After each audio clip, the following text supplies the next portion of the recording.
కథ చివర్లో పిల్లలు ఆశ్చర్యపోతారు. స్వాతికి బొమ్మలు అంటే చాలా ఇష్టం. అమ్మ ప్రతి పుట్టినరోజుకి ఒక కొత్త బొమ్మ తెచ్చేది.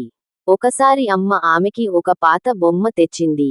ఆ బొమ్మ కళ్ళు మెరిశాయి.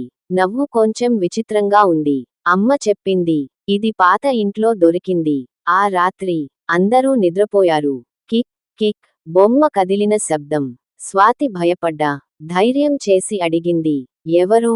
బొమ్మ మెల్లగా చెప్పింది, నేను బొమ్మ కాదు, ఒక జ్ఞాపకం. అది చెప్పింది, ఒకప్పుడు ఆ ఇంట్లో ఒక అమ్మాయి ఉండేదని. ఆమె బొమ్మలతో ఒంటరిగా ఆడేదని. స్వాతి అడిగింది, నీకేం కావాలి?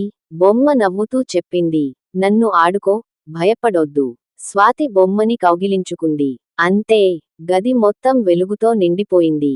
బొమ్మ సాధారణ బొమ్మలా మారిపోయింది. మరుసటి రోజు నుంచి స్వాతి ఆ బొమ్మతో ఆడుతుంటే ఇంటి వాతావరణం ఆనందంగా మారింది. అమ్మ ఆశ్చర్యంగా చెప్పింది, ఈ బొమ్మ వచ్చినప్పటి నుంచి ఇల్లు ప్రశాంతంగా ఉంది. స్వాతి నవ్వుతూ అనుకుంది, భయం అర్థం చేసుకుంటే స్నేహంగా మారుతుంది. నీతి: భయం కన్నా ప్రేమ గొప్పది.